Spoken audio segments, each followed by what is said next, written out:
Hello and welcome to the Untranslatable podcast. We are here recording episode 170. And if you've been living under a rock, then you don't know, but I have been evacuated out of China. It's not as dramatic as it sounds, just took a flight out of China. But because I have left China, and unfortunately I will not be able to return, today we will be discussing the things that I will miss about China and some of the things I also will not miss. So I'm curious to see what things are going to surprise Jared today regarding what I'll miss and not miss. We might get a little sentimental today. I don't have a box of Kleenex near me, so hopefully I don't get too teared up and cry, but we will see. So without further ado, my partner in crime, what's going on, Jared? Hello. You know, I'm just happy to see that you're safe. You seem to be thriving. Not just surviving, but thriving. Your hair looks great. You're glowing. You're sticking with the shirt theme, I see, but this one's a little more subdued. I appreciate it. My eyes are still hurting from our last recording session.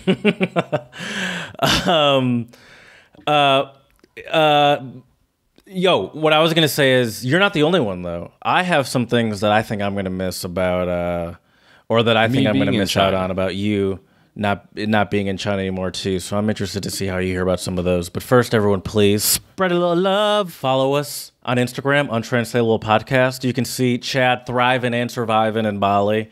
He's been sending me lots of pictures, and I'm very appreciative. Some great videos. You can see those if you check out the stories, too. But it looks like a great time. You can also follow us on Twitter. Spread a little love. I like to retweet things that are apropos to the pod. For example, one of the whistleblowers of one of the initial whistleblowers warning people of coronavirus in China, a Chinese doctor, I wish I had his name, passed away of coronavirus. Pour some out, rest in peace. I also tweet things that or retweet things that are more fun than that, like new episodes that come out. Speaking of new episodes, spread a little love. Give us 5-star reviews, please. Please give us 5-star reviews on iTunes and Stitcher. You know, I appreciate people that do it on iTunes. I see you. There's more of you that can do it. Don't think I don't see that, but I do appreciate the ones that have done it. But I would appreciate some Stitcher people. You know, I have an iPhone, so I don't pay as close attention to Stitcher as I should. But I don't just pay attention to the iPhone people. I know there are a bunch of Stitcher people sneaking by. I see everything. I don't think you guys realize that. Speaking of seeing everything, Chad, I have just I want to ask you a question to get your opinion on something. Let's do it. Mumbai, a city in India, is known for having brutal traffic. It's very clustered there, and cluttered there, not cluttered. Anyway, there's a lot of traffic there. This comes from Jalopnik, one of my favorite car online blog news sources. I don't know which one you call it. Anyway, I'm just going to read through some of this. I want to get your opinion on this. I'm not sure how much time you spent hanging out around traffic lights. I'm not going to skip that. Mumbai is sort of a traffic hellscape. In the near constant honking of a symphony of cars, auto rickshaws, motorcycles, and scooters does not help the situation at all. In fact, the barrage of noise pollution just makes the whole situation more maddening for everybody. Which is why the Mumbai police arrived at their clever solution. Let the traffic lights hear the honking. Working with the marketing company FCB Interface, they developed a system called the punishing signal that used a decimeter and some electronics to determine the decibel level of the ambient honking. When the honking noise reaches 85 decibels, the timer for the red light resets, forcing everyone to wait a minute and a half more. Oh, no. There's a large display for both the decibel level and the timer countdown, along with a big illuminated sign that reads, "Honk more, wait more." So anyone who actually takes the time to look can see what's going on. Seems like it played out well. At least from the standpoint of punishing drivers, they say. For how much it helped with the actually moving traffic along, they don't really have any information on that yet. What do you think of this idea to prevent noise pollution in Mumbai? It's super creative. I think it's kind of funny in a way. In a way, it's it's really petty. It's really Seems funny. Petty. It seems super. Well, see, my issue with this is that so it's based on the amount of decibels, right? So if one asshole in the back is honking, that doesn't mean that they'll have to wait longer, right? Or would it? I don't know. I mean, 85. That's not where. That's a good question. I don't know. Where I came from it was, what if there are two? Obviously intersections crisscross. So what if someone that's going the other direction honks their horn? Can it not pick up that it's coming? Will it know that it's coming from people that are trying to go a different direction? But then there's the obvious. Assholes. Yes. They don't account for assholes. About. That's the obvious. And there's always that one person that's going to be the asshole, just keeping honk, honk, honk. 3, 2, 1, honk. Right, exactly. I think in terms of like an administrative move by like a government, I think it's pretty funny. And I think on paper it could work. But Jared, that's the problem, is there's so many things out there in this world that on paper they seem like amazing ideas, but then when you try to implement them, there's so many other factors. So yeah, as you said, like having the intersections, when they cross, will one side get to go? Will the other side be stuck there? Yeah, I'm not sure logistically how that works. Really, more than anything, I just have no faith in humanity. I'm gonna be honest with you. Yeah, I'm concerned about the crisscrossing thing, but really, I think my biggest concern will be the person behind me that honks at 5 seconds for no reason. Right. That's true. I feel like at least I've seen some pretty unnecessary road rage happen here in the United States.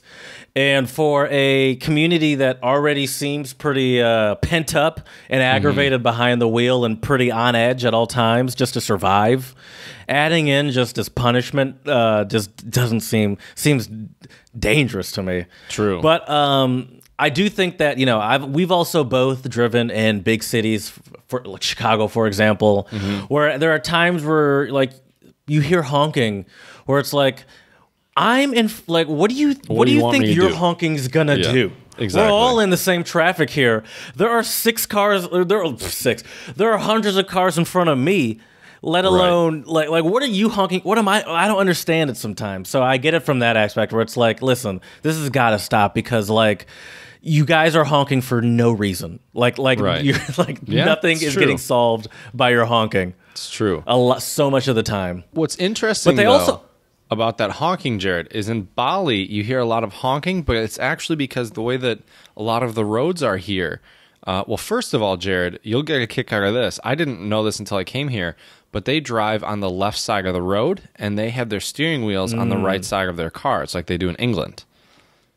Right. Wait, hold on. We drive on the left side of the road. No, we don't. We drive on the right side. No, we drive on the right side of the road. We drive so they're just on the opposite. They just do that. At first, you threw me off when you said one, then they just drive on the opposite side. Yeah.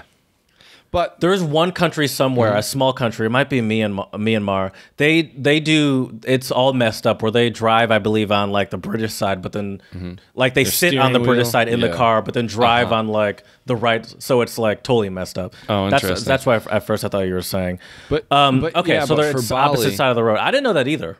Yes, I didn't know that, but the reason why you hear a lot of honking in Bali is the way that a lot of the roads are constructed. There's a lot of sharp turns, and you can't always see around the turns, and there are a lot of people on scooters and stuff. So, like, we took a shuttle from our hotel into Ubud a few days ago, and there was just tons of honking, but it was more like a, "Hey, I'm coming around this corner. I don't want to murder you right now." So it's interesting how honking is used in different countries and cultures. The fact that some places, I feel like in the States, when people honk, it's like you look back and you're like, "Did you just honk at me?" Like, you're gonna get out of your car and like kick their ass because they honked at you.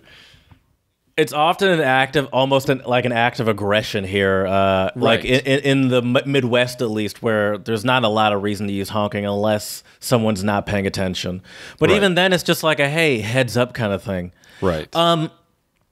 Can I ask you this? I've heard you mention. I mean, you're in Bali. I've heard you mention Ubud, Bali. What is Ubud to Bali? Is Ubud another city? Is Ubud within Bali? So here's the thing, Jared, and you have the same opinions that I did before I came here. I hate to admit this, but I was incredibly uninformed about Bali and Indonesia before I came here. I am too. And I hate to say that, but I hope not this episode, but following episodes we'll do some on the roads again, because I'm going to be on the road again for a little while here, so we can educate our listeners and ourselves as well, which is great.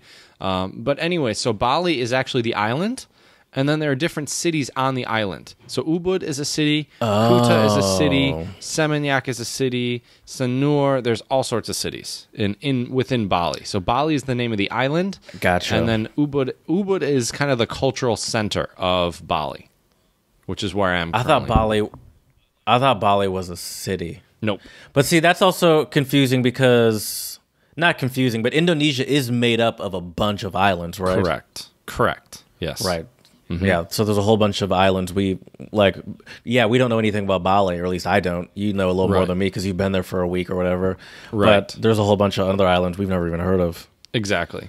Okay, so now we do want to do some on the road agains. You do have some essentially for us. As of right now, you're free. You're done. You're no longer a working man. You're unemployed. You're a free man. That's right. Well, I am working for the Untranslatable podcast, but other than that, I am a free man. That's true. That's the hardest job. And you know, Jared, I've been trying to take a page out of your book ever since we got the news, which was maybe a week and a half ago, more or less. I've been trying to make this a fun employment. I loved your attitude when you lost your job, and I'm trying to take that and kind of make it my own as well. What has been nice, but also been a little difficult, is the past 5-6 days I've been in Ubud with my other China fellows, which has been awesome. I love them all to death. They're there. Great. They're with you too? Yes. Oh, so you're not alone. That's kind of cool. Right. But the thing is it's been nice, but it's also been difficult just because we've all been going through this together. Every single one of the China fellows will be unemployed as of February 8th. So to any of our listeners out there that know of any online teaching jobs or teaching jobs in Michigan, get at us, untranslatablepodcast@gmail.com, because your boy is looking for some work. That is for sure. But it's been great, Jared, because we've gotten some closure out of this. We've been able to say goodbye, at least to the China fellows. I think one of the hardest things for most of us is we did not get to say goodbye in person to our Chinese colleagues, which has been pretty tough. So that's not really great. But, you know... Chad? Yeah? You read my mind. One of my questions that I wanted to ask you, my last one, any goodbyes that you didn't get to say, so... Yep. It makes me feel good to know that... It makes me... Yeah, for sure. It makes me feel good to know that you're not leaving just... Because at least in my head, I thought you were in Bali by yourself. So it's nice to know that you're at least getting some closure on your time there, and it's not just like get out, you're in Bali by yourself for a few weeks, and then you're back in Michigan. You know, so there is granted there are a lot of people that you still obviously probably want to and could have said goodbye to, but it's good that there's some level of closure on it. Exactly, and I'll be able to. Now I'm officially done with work, but I'm going to stay in Bali for 2 more weeks. And there are other English language fellows from China staying a bit longer. So I'll be able to chill with them for a bit, check out the island a bit more, which I haven't done that much. So that'll be super nice. Got to find you a super loud shirt somewhere. Got to buy some other gifts and souvenirs as well. Yes. So, but now that's actually what I was going to ask. Now we're obviously got maybe 1 or 2 on the road again planned. But could you just give maybe just a slight little, just even for my own edification, a slight idea of some thoughts of on the road agains you had planned for your time in Bali? Definitely want to do an on the road again Ubud, because that's the cultural center of Bali. Also want to do one of Kuta Beach. And then maybe also Seminyak, which is near Kuta as well. So we could do maybe 2, maybe 3 episodes on the road again, because each city in Bali kind of has its own flair, its own style. And it's pretty cool. I mean, Ubud is in the middle of Bali, so I'm surrounded by like forests and jungle, and there's the monkey forest here, which is super famous. I will tell you though, Jared, because I don't want to get rabies or Hep C, I'm going to steer clear of that monkey forest. I've seen pictures of it. It looks awesome, but I just figure it's not worth the risk of getting all those damn rabies shots. You managed to avoid coronavirus only to try to feed a monkey a apple or something, and you get rabies. Exactly. Exactly. Well, see, that's the other thing, though, Jared, too. The thing that a lot of us have been worried about is, once the fellowship ended, we are out of health insurance. So I have travel insurance while I'm here, and I'm working on getting health insurance back in the States. But if I were to be back in the States right now, I'd be uninsured. It ends at 26. Mm-hmm. Oh, wow. Mm-hmm. So what's your plan with there? I'll have health insurance before I come back. Okay. Don't have to pay out of pocket, but it is what it is. So, yeah. But, yeah, we'll do some more stuff on Bali. I'm going to try to take lots of pictures because it is beautiful here. Loving the palm trees, loving the weather. Also, I have to say, Jared, Indonesian people and Balinese people are the nicest, friendliest people I have ever met. They're awesome. So definitely have a lot of good things to say about Bali. So stay tuned for future episodes, and we will get into that. But now, Jared, I think you know what time it is. I think it's time to... Parada. Oh, spread a little love. There we go. Yes, and today my shout-out... Do I know what time it is? Well, it's a great time, and it's time to spread a little love, Jared.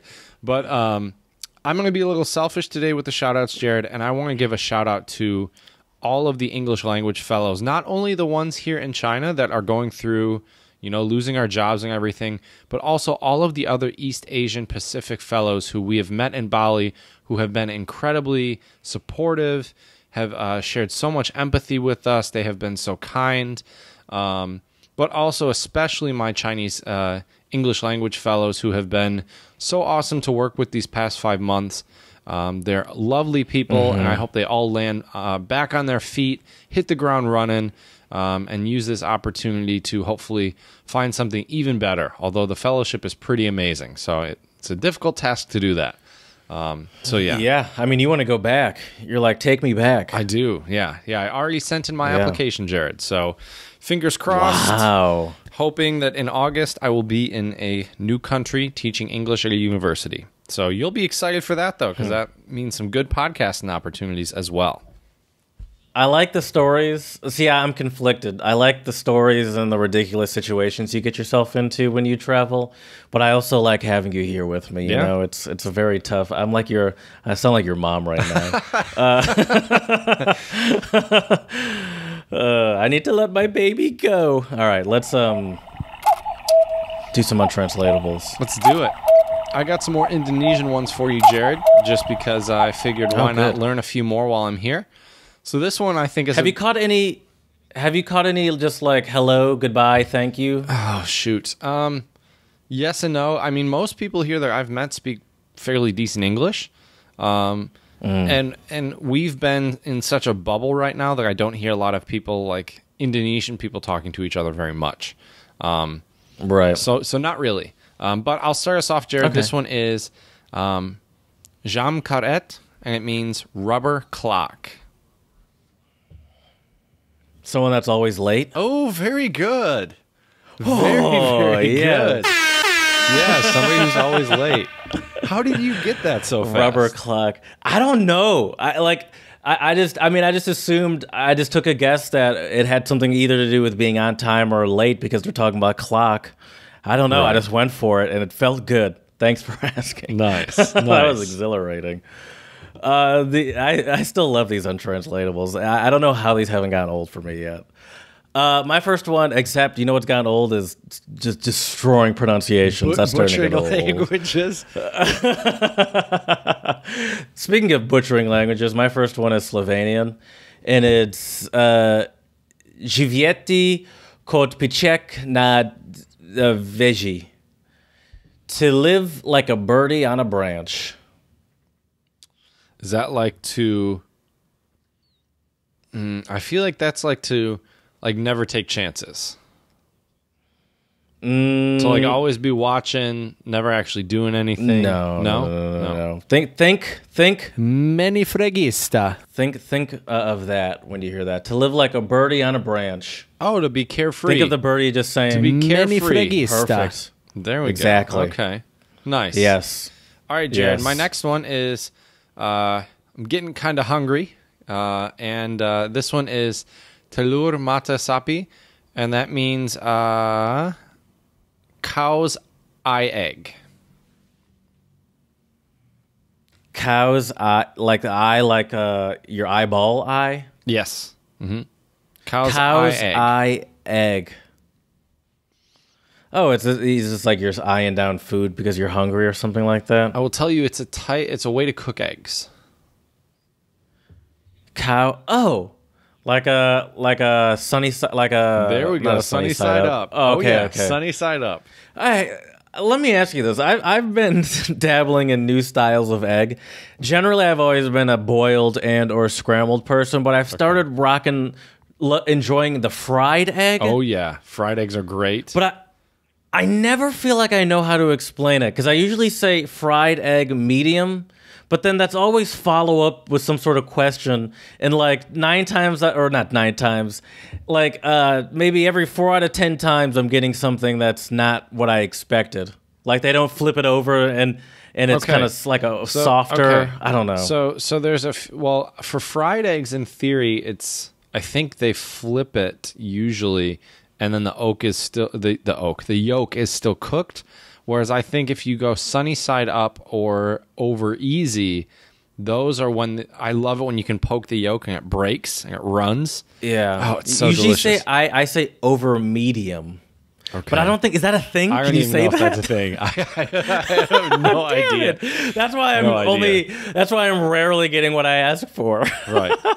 Yeah, I have no. So should I just say fried egg? Should I just say fried egg? Just say fried egg and see what they say. Try that next time. Say fried egg and see what they say. Oh my god. Google it right now because this is going to kill me. Google it right now. Fried egg over medium and see what pops up. I'm just curious. I'm very, very curious. Fried egg over medium. Because like over easy would mean that it's like a sunny side up egg. These pictures are what I'm thinking.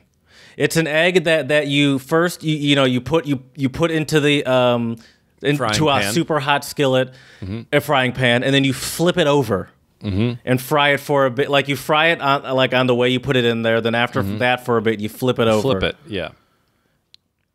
But I think the yolk is that's more what I'm talking about. Cooked through on a over medium.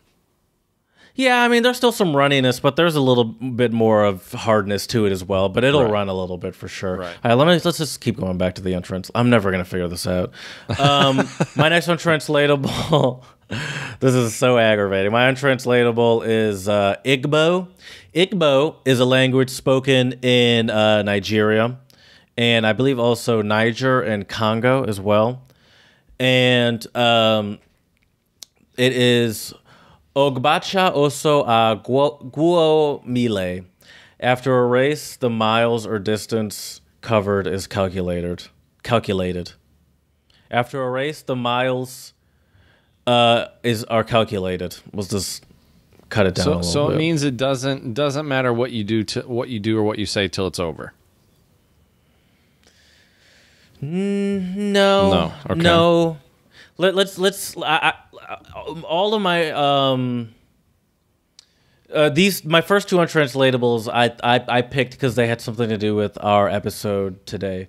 Right now, I'd say you're living pretty freely and carefree in Bali, and then also after the race, the miles or distance covered is calculated. I feel like that's kind of what we're doing here. Okay. Oh, so just like you'll figure it out later. Being reflective after a difficult task. Oh, that's a good one. You calculate how many miles you've run after you've run it. Don't calculate the miles as you're running. Right. We'll be doing that when we get into the main segment, that's for sure. Yeah. You made it out of a rather difficult situation, and now it's time to reflect, you know? You better believe it. And you know what, Jared? I think if you want, we might as well just get into the main segment now, because I can save my other one for next time. So Jared, first off, I'll let you ask questions because I always love your questions. So what questions do you have for me? First of all, do you have any updates on the coronavirus? Do you know how that's been going? I've been following it a little bit. I mean, the numbers. Do you try not to follow it?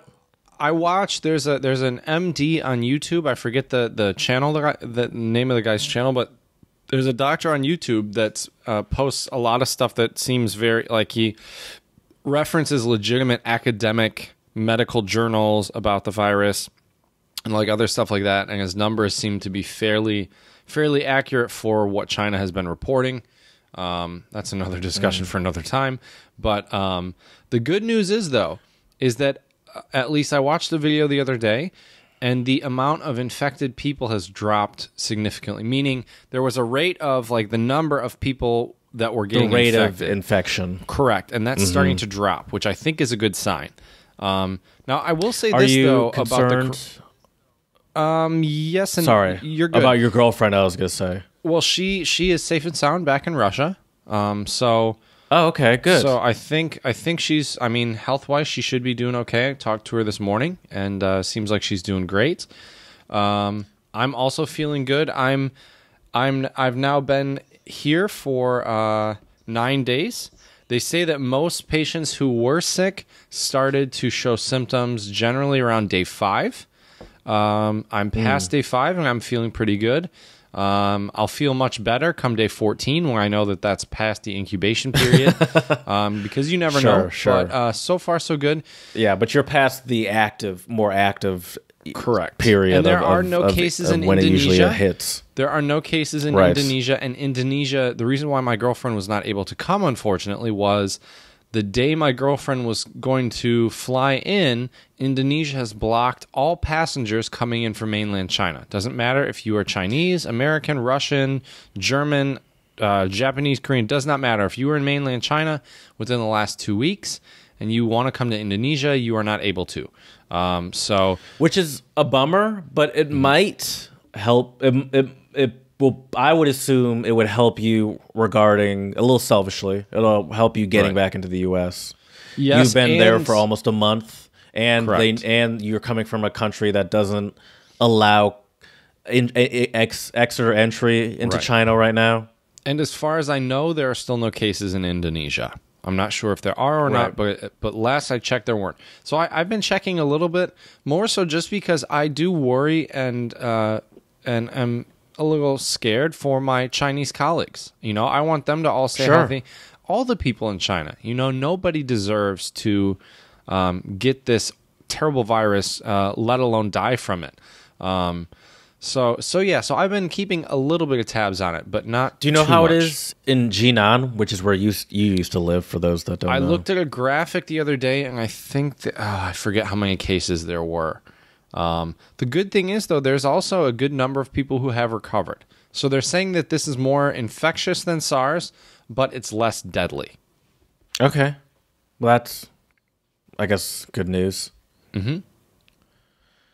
Okay, well, that's good. Sorry, I want to see if I was just seeing if I could quickly find what it was like in Jinan specifically, but it didn't come up. Anyway, have you been? I mean, obviously, your mom is in constant concern about you, I imagine. If you're not at home, then she's just constantly worrying about you, is how I imagine she lives her life. I think yes and no. Probably not that extreme. No, I'm sure it's not that. I'm just kidding. But have you been talking to American friends, and have people contacted you about the virus and your safety and all that stuff? Yeah. Have you been getting stupid questions or no stupid sentiments? questions? Just nice messages saying, you know, we're sorry to hear about, you know, your fellowship ending. You know, most people. How do people know your fellowship's ended? I posted it on Facebook. Okay, because Don brought it up to me. He's like, and I was like, how do you know? Yeah. Because I actually got rid of Facebook, so I didn't see that. There you go. You got to put it on the gram. Right. Or you just told me, so that works too. Right. Well, I'm probably going to post something on the gram today, actually with some pictures and stuff. But yeah, gotta take some time to write a very heartfelt, long caption for those photos. But anyways, the response of people has been nice. The other thing is too, though, is I've messaged people and been like, oh, hey, we should hang out. I was worried that some people's response would be like, oh, I don't want to hang out with you coming from China and the coronavirus. Because that's how a lot of people are treating this issue right now, which I think on some level I get, but I think to the extreme of it, it's a little ridiculous. I'm going to be honest. Because when H1N1, I'm pretty sure, Google this for me, Jared, but I'm pretty sure when H1N1 influenza came in, I think that was 2009, it came from the United States. Correct me if I'm wrong, but just Google like origin of H1N1 flu. I thought it came from the United States. And flu in general is a huge the swine origin influenza H1N1 virus that appeared in 2001 was first found in human beings in Mexico. Well, it's still North America. Okay. Anyway. But see, here's the thing. Here's the thing with that. So when the swine flu was a thing, people weren't boycotting or avoiding Mexican restaurants. People weren't writing xenophobic posts about Mexican people. Surprisingly. Right. But here's the thing. I get that people are scared. I'd be lying to say if I wasn't scared too when I was in China. I feel a lot more secure here in Bali, just because there are no cases and everything else. But anyways, that's the thing, is that I think there's a lot of xenophobia right now towards Chinese people and Chinese culture. Yeah. And look, could China have handled the situation better? Of course. But, at the same time, it's hard to point the finger and really make an accurate judgment of something when you're not there, when you don't know all of the facts. And, some of the facts we don't know because there's a lot we don't know about the virus. And stuff like that. And so I don't know. I just wish that people would be a little bit more rational and understanding and not so xenophobic towards not only Chinese people, but Asian people in general have gotten the brunt of all sorts of negativity because of this virus. And I think that needs to stop. And as we mentioned on the last episode, just your normal seasonal flu is way more of an immediate risk for just about everyone in the United States, and way more realistic of something that people are dangerously affected by. Right. That people don't even take the proper precautions for that. And you hear about this strange virus that no one's ever heard of, and it's new and weird, that's affected a small portion of people in a country far away. And everyone here all of a sudden freaks out. Right. Well, and see, that's the thing is, although the numbers look high, I mean, the city of Wuhan, where it originated, has, I think, over 10 or 11 million people. So, I'm no mathematician. It's like a percent. Right. It's a small percentage of people there. But anyways, tune into our last episode if you want to hear more about coronavirus. Yeah. Sorry. I really just want to know what, people, if you were hearing from people back home or here, and how that was going. Okay.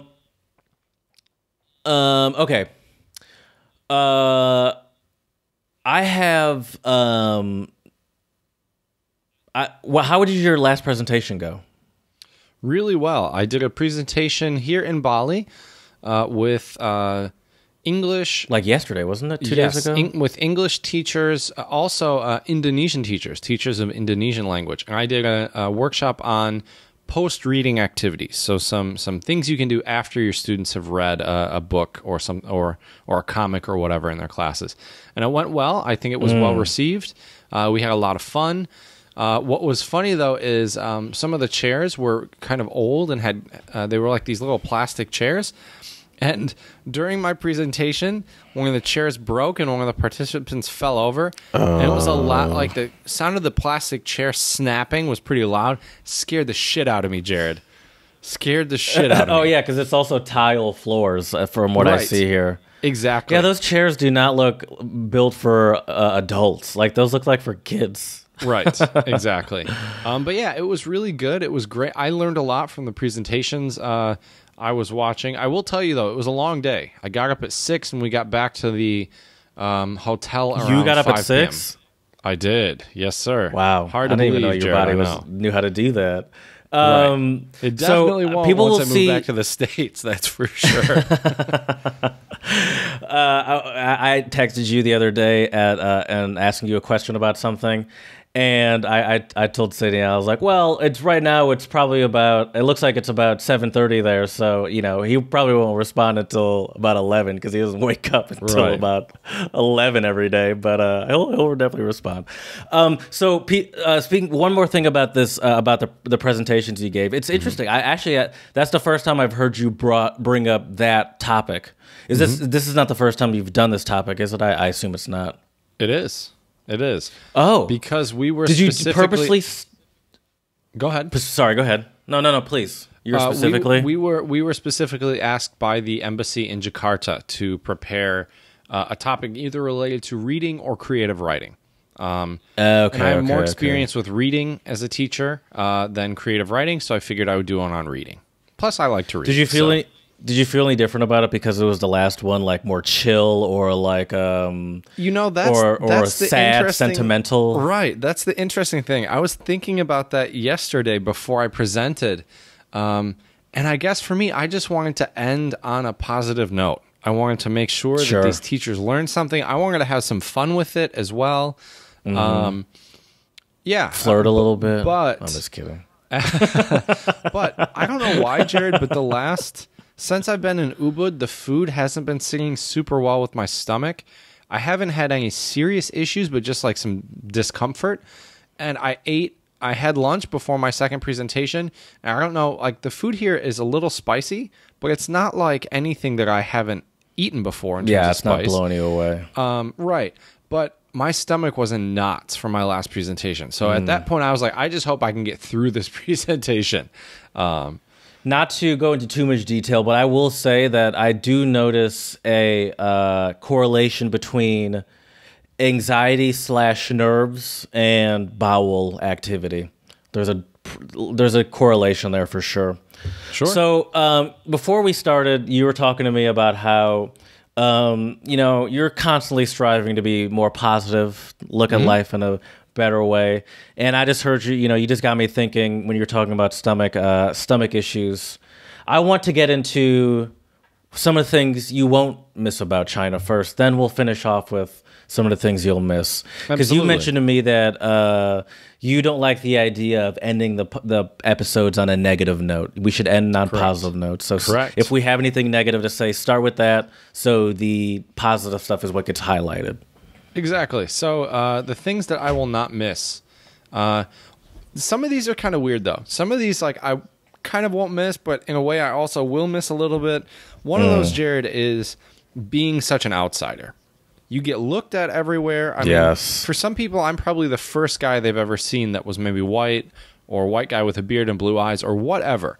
That in the beginning, it's kind of cool because you realize like, oh, everybody's looking at you.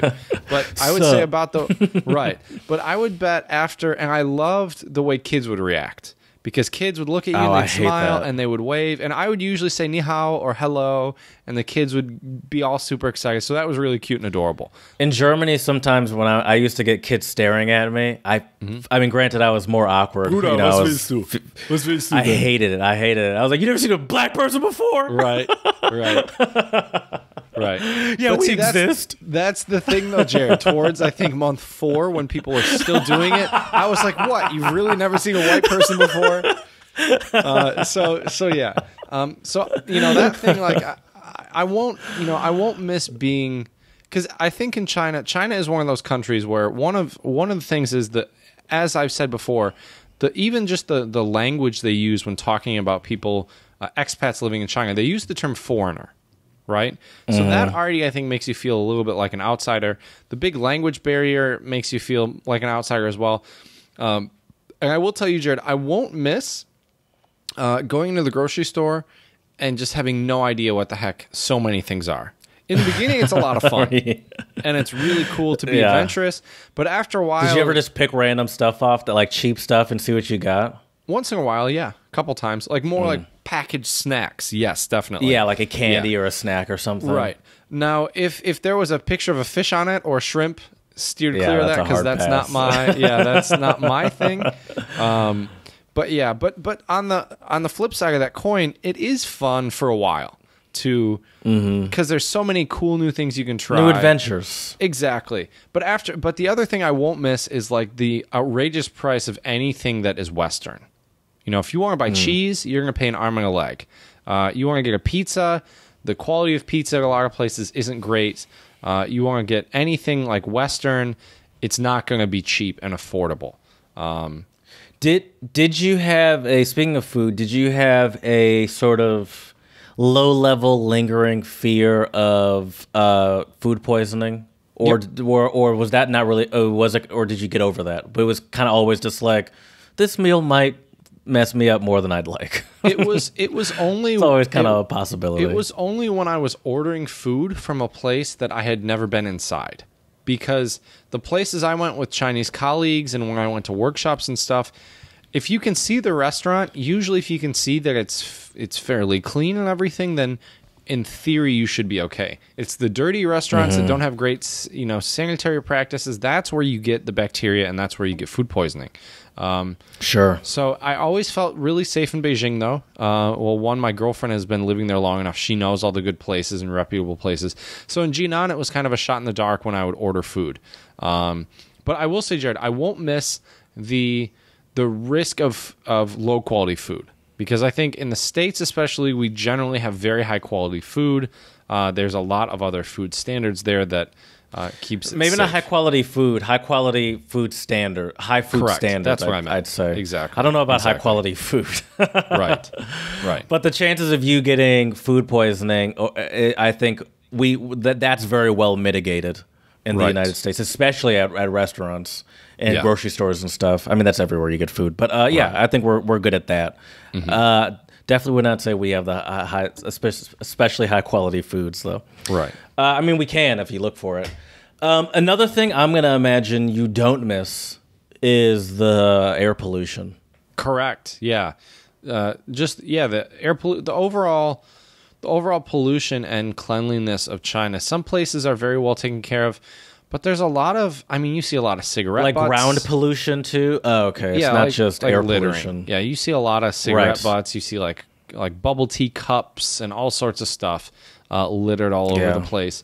But there are a lot of places where they do take good care. So it's not everywhere in China is not dirty. I'm not trying to say that. There were so many beautiful places in China that I'll really miss. But yeah, I won't miss the air pollution. And I also, one thing I will not miss, Jared, is the sound of this. You hear that all the time in China. People are spitting in China. Usually it's older Chinese men. And it is disgusting. It's gross. Dude. It's so nasty. I was in the bathroom the other day, and this dude next to me was doing that. And he was just did it like 3 or 4 times at the urinal, and then he was like, and he like spat into the urinal. I was like, bro, I'm nasty. Right here. Right. I was like, damn, like the level of amount of shame that you don't have, I'm both disgusted and envious by. Right. But those, okay. Those are the things that I won't miss. But there's a lot of things that I will miss, Jared. And the first thing that I will miss is honestly the Chinese language. I've thought I'm not very good at Chinese, but I thought I was slowly starting to learn some stuff. It's so much easier to learn a language when you live in the country where they speak the language. Especially a language like that where it's such a huge barrier for us Americans. Exactly. And I thought my ear was starting to catch on of the tones a little bit better. Now, whether or not I can produce those accurately is a completely different story. But that's one thing that I'm really going to miss is just I think Chinese characters look really beautiful. And I was really hoping to learn more about the language and culture. So I'm going to miss Chinese language and Chinese culture big time.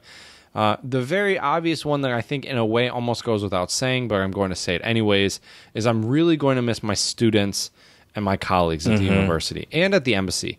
They were all so great. I really enjoyed talking to them and teaching them and working with them.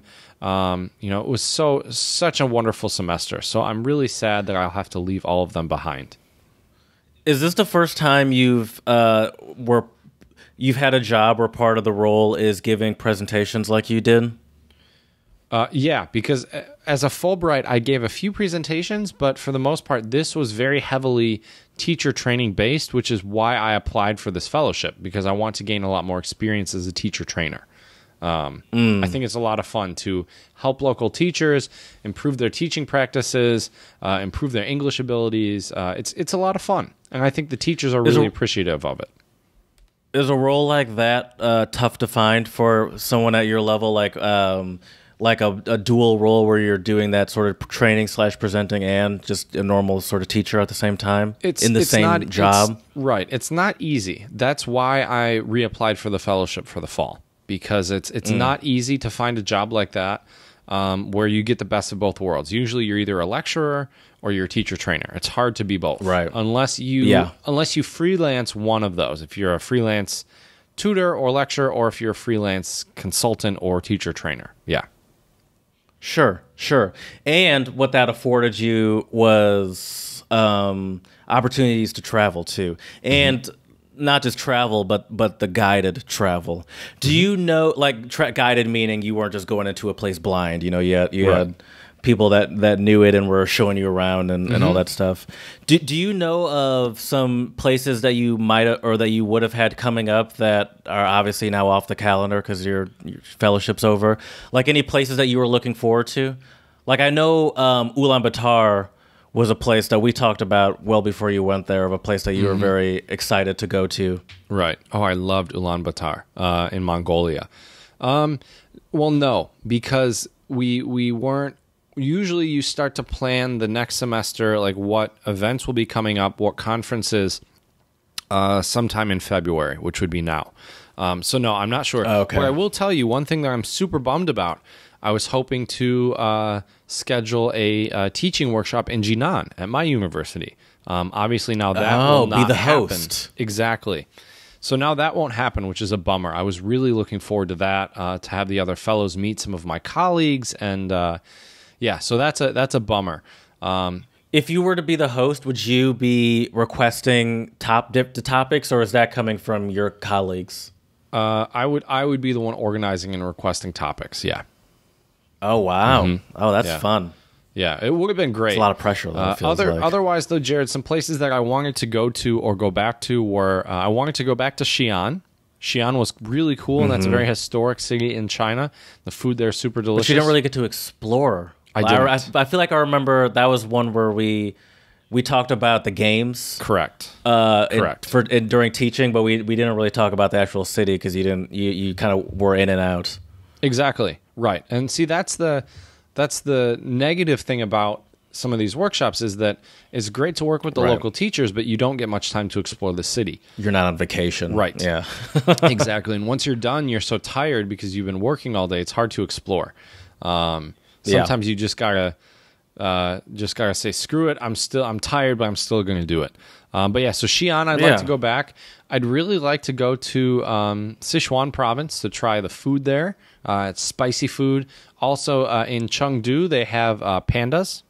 So that would have been super awesome. Sichuan? Mm-hmm. Sichuan, yeah. Now, okay. I almost don't want to do this, but this is a genuine question. Okay. How do you spell Sichuan? Sichuan, I believe. Huh. Okay. I feel like I've heard of this place before, but oh my gosh, have you seen pictures from this place? Looks beautiful, doesn't it? What are these like rock things that are just? Have you seen this place? What rock things? There's like these freestanding rock formations that it looked like a giant Stonehenge or something. Okay. Sorry, I got super distracted. This place is amazing. Right. So this is just a place you wanted to go to on your own accord. Correct. There were so many places in China, and I'm going to be honest with you, Jared. I had a bit of a breakdown on Thursday night. My girlfriend was asleep in bed, and I was kind of looking down at her, and I realized like the next day I was supposed to fly out of China. And, at the time I didn't know what was like how Georgetown and the embassy was going to handle everything with the fellowship. So I was really worried about that. And I thought, this might be my last time in China. I also didn't know, when I'd be seeing my girlfriend again. So I just kind of lost it and was in tears. But first of all, to anybody who's losing a job or going through a stressful situation, embrace it. Because now I think because I did that, I feel so much better. Sometimes you just got to cry it out. I mean, I know it sounds silly, but I think that's pretty decent advice, actually, is, sometimes just accept it and embrace your emotions, But the reason why I say this is it really made me realize how much I had begun to love China and how much more I still wanted to do and wanted to see. And so that's one thing I'm really going to miss is just the opportunities there. There are so many great places to visit, so much amazing food I didn't get to try. Even stuff in Beijing I wanted to still see that I hadn't seen yet. I haven't seen the Great Wall of China yet. Lived in China for 5 months and didn't see the Great Wall, yeah, for that's example. Crazy. There's a lot of stuff.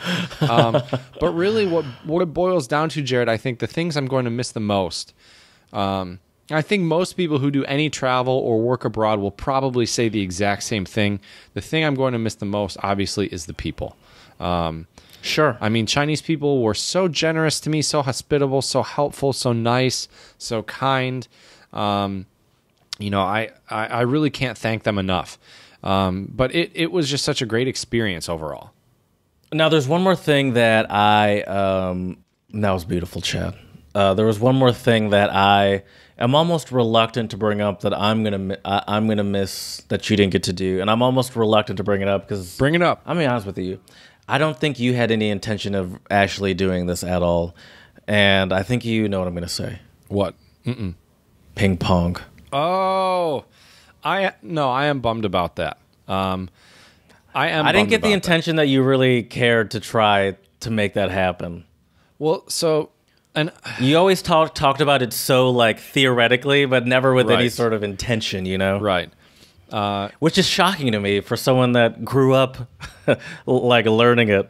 Right. And I do really enjoy playing it. I guess the reason why is because the first month or the first semester I was there, I just didn't see how it would feasibly work. But I will tell you, and this is another thing I'm super bummed about, and a thing I'll miss, is I had a great class schedule for next semester, and I'm really going to miss teaching those classes. I had a couple writing classes that I was super excited to teach, and my schedule was going to be only morning classes. So we would have had to make some adjustments for the podcast, but I would have had free afternoons, which would have meant I would have had the time to travel to wherever to play table tennis. So I started thinking about, now I can do this.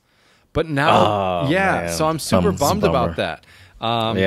Because the issue was I hadn't found a paddle. I should have brought a paddle. That's the first mistake I made. I didn't bring a paddle because I wanted to buy one in China, kind of as like a cool souvenir or memento. And I couldn't find any stores near where I was because I was kind of in the middle of nowhere in Jinan. And I asked all my coworkers, "Are there any stores?" And they all were just like, just buy on the internet, because that's what everyone does in China. Is they just buy it online. But the thing is with the ping pong paddle, there's no sentimentality to you want to that. Hold it. You got to be able to hold it and look at it. And buying it online, unless you already have seen it in a store, doesn't really work. Especially if you're trying to get a memento from your time in China. Right. You want at least some sort of story behind buying it other than I just typed in ping pong online. Right. Right. And exactly. And the other thing is too is that all the paddles online are the same ones I could buy in the States. It's the same company, same brand, same everything. So I was hoping if I went to a store, there would be like a local brand or something that I could some handmade shit or something. Exactly. All right. Well, I take Chinese it back. Characters.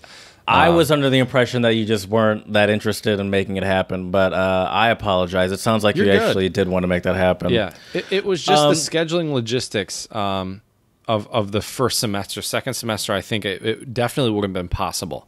So yeah. So the question in my head when I was just writing out some stuff I wanted to talk about, I wanted to end on any goodbyes that she didn't get to say, but we covered that. But I did have one last thing I wanted to ask you. Do you feel like your fellowship was canceled hastily or prematurely, or do you think that was the right decision? That's a great question. I think that Georgetown and the U.S. Embassy and Educational and Cultural Affairs, handled it the best way they could. Because now whether or not that was hastily, I'm not really. It's hard to say. But I think that they handled things properly. Because at the end of the day, they have to look out for the health and well-being of all Americans on any exchange program, and the fellowship is an exchange program.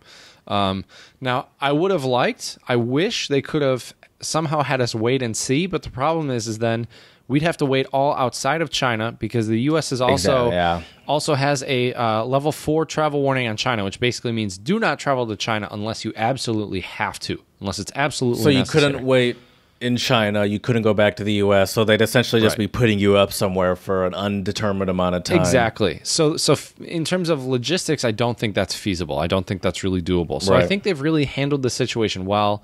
My boss, unfortunately, was not able to come to Bali because she was helping evacuate Americans out of Wuhan and out of China. So she was stuck there in Beijing. So I have to... Shout out to her. Right, no kidding. And it's really too bad. You're talking about people I didn't get a chance to say goodbye to. I really wish she would have been here in Bali, because she was such a great boss, helped me out so much, gave me so many opportunities. And she is make sure you send her a message. Make sure you do that, because that's definitely possible to do. Yeah, I have a lot of messages today that I need to write. A lot of people I need to say goodbye to. Yeah. So yeah. It's been a wild ride these first 5 months. I mean, the silver lining is I'll be back in Michigan soon. We'll be able to see Jared, and we'll be able to see my parents, which will be nice. But yeah, I'm going to miss a lot in China. You know, there was still, I think, a level of newness and excitement. Even living there for 5 months, there was still a lot to explore, a lot to do, a lot to learn. But I did bring my 200 most used characters of Chinese. I have my book with me. So good. I'll still hopefully do that once in a while. I'm obviously not going to probably learn with as much gusto as I was, just because I won't be living there anymore and won't be able to practice. I know I'm making excuses right now. That's probably why Jared's chuckling. But no. But it's been great. Do you have any more? Do you have any more idea? Do you have to wait until you get back to the U.S., or do you have any more information on getting your stuff? No idea. From China? No idea yet. I have given my apartment key to the regional language office assistants, so they have my apartment key. Here's the tricky thing, though, Jared, and I'm not sure why this is, but I believe in China, they don't allow you to ship used clothing out of China. I'm not sure why. I have no idea. What that means, though, then, is all of my clothes I will not get back. So I have a suit there. I bought a couple nice jackets. Oh, my gosh. There. Yeah, I remember those jackets. Yeah. So we'll just have to see. I wonder if there's a way that the embassy can do it. I'm not sure. The other thing that I'm super worried about is the beautiful acoustic guitar my girlfriend bought me for Christmas. I'm going to be honest with you, Jared. Yes, it would be nice to get my suit back and some of my other clothing, but if the only thing I can get back is that acoustic guitar, then that's all I really want back. You'll be happy. Exactly. Yeah.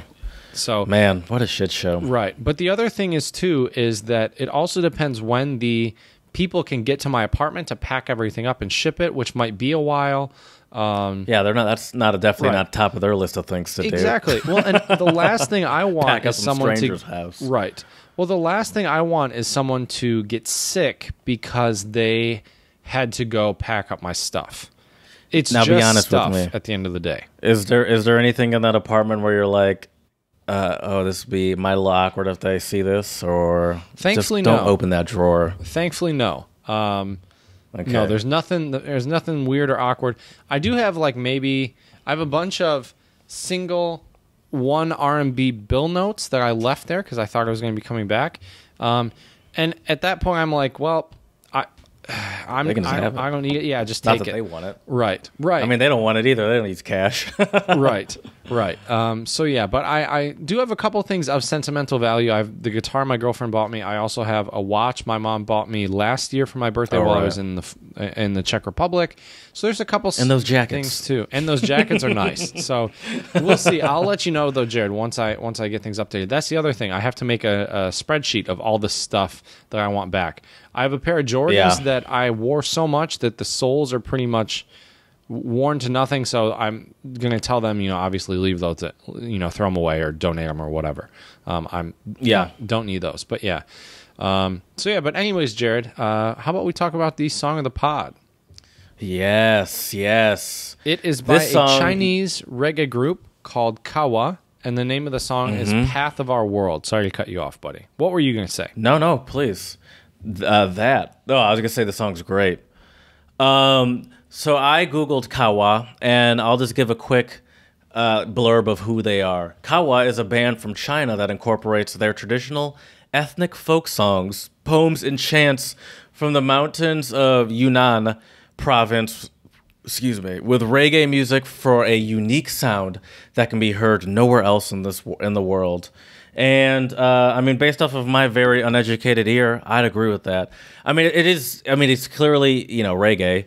They use like a reggae instrumentation and melodies and all that stuff. But reggae works very well with this Chinese dialect. This song is great. I love this song. I listened to it like 3 or 4 times in a row. I would have listened to it more if I had more time. I love it. Oh, it is. How'd you hear about it too, by the way? Because it's not popular. Right. At least on YouTube, it's not. Right. Well, if they have a big following in China, it wouldn't be popular on YouTube. It would be popular. That's fair. Elsewhere, like Weibo or somewhere else. But or anyways, Youku. That's also true. So I would say that, I heard from them from a colleague of mine named John, who I'm super excited. I'll be spending a while with him in Kuta. We're staying at the same hotel. And he knows so many interesting musical artists from around the world. So get ready for some really interesting songs of the pod coming up in the near future, Jared. I could talk with him about music for hours and hours and hours on end. So thank you, John. Would you like to have him on the pod? Yeah, I can ask him. He's taught in a lot of places. We don't need to. And if you don't want to ask him, I don't blame you. The only issue is I only have one mic. Right. Yeah, I forgot about that. Never mind. Don't worry about it. Don't worry about it. Sorry, guys. He's not going to be on the pod. You don't even have your mixer. I don't. No, they need them to. I'm probably just going to buy that to your spreadsheet. Yeah, I'm probably just going to get. I'm going to get one that just has the one audio input instead of 2, and hope they can send the other one back. At least with the one audio input, then I can record myself. But yeah. So anyways, it's a great song, though. Back to the song of the pod. Yeah, it's a Chinese reggae group. Their dialect does sound awesome with reggae. They have some reggae chants in there as well, which is pretty cool. And I've been listening to a lot of like reggae / chill music lately just to try to de-stress a little bit. And I hope any of our listeners out there that are going through some stressful times, give this song a listen. It'll definitely put you in a good mood. That is for sure. Oh, yeah. I agree. Are we no longer doing Chinese words of the pod? I don't know what I'm going to do my last Chinese word of the pod today, Jared. And that last Chinese word of the pod is zaijian. And zaijian means goodbye. Figure it's very fitting. A little dramatic, but very fitting. I didn't even I didn't even live in China, and I'm about to cry. Mine is my Spanish word of the pod is the infinitive is rememorar, which means to remember, right? Rememorar, excuse me. Yes, it is to reminisce. Actually, reminisce. Ah, yeah. Okay. Rememorar, So. That's what came to my mind as we reminisced about this episode. It's a very fitting one. I can't say it. A little slightly less dramatic than yours, but still kind of dramatic. Absolutely. And just to recap today's episode, really quickly, a few things that I won't miss. Some of the lack of food standards and cleanliness standards in China. If you've ever been to a public toilet in China, you probably know what I'm talking about. Let's see here. A couple other things I won't miss. I won't miss feeling so much as an outsider. It'll be nice to be back in Michigan where my roots are, so that'll be good. But really, the things I'll miss, just all of the great food. Like Chinese food is so delicious and so amazing. There's so many flavors and spices, and that's fantastic. I'm really going to miss exploring around China, seeing new places, learning more Chinese as well. But the thing that I will miss the most, obviously, are the amazing people I've met along the way. So I want to thank all of those people I've met, my colleagues at Shandong Normal University, who have been so amazing. All of my colleagues at the embassy and the other Chinese English language fellows have been so great. I guess I should say China English language fellows because they're not Chinese. And I also want to thank Jared for being such an amazing co-host and so supportive throughout all of this. I've always really enjoyed doing this podcast with you to see what questions you have about China, because I think when you live in a foreign country, there's a lot of things you kind of forget that people in the States or wherever would be curious about. So it's been super fun, this entire journey with you, kind of documenting it and everything. So I want to thank you as well. Yeah, I mean, I've learned a lot too, so I like it. I like it too, because I learn a lot. I mean, even about like things like Indonesian stuff, so... You know, exactly. It's beneficial for everyone. Exactly. So listeners, keep your eyes and ears out in the near future for some more episodes related to Bali and Indonesia. Looking forward to recording those with you, Jared. And also, if you're curious and you want to get more details about what it's like to live and teach in China, places to go in Jinan or Beijing. I wish I could say other places, but really those are the two places where I spent the most time while I was in China. Let us know at untranslatablepodcast@gmail.com. Happy to give you some tips and recommendations. Check out our Instagram if you want to see some pictures of what I was up to while I was in China. Also Untranslatable Podcast. And lastly, if you need to chill out and want to hear some awesome Chinese reggae, check out our YouTube channel, Untranslatable Podcast. And at the Song of the Pod playlist, you'll be able to find Kawa, Path of Our World. Give it a listen. You will not be disappointed. So as we say here at the Untranslatable Podcast, Děkujeme, muchas gracias, and 谢谢.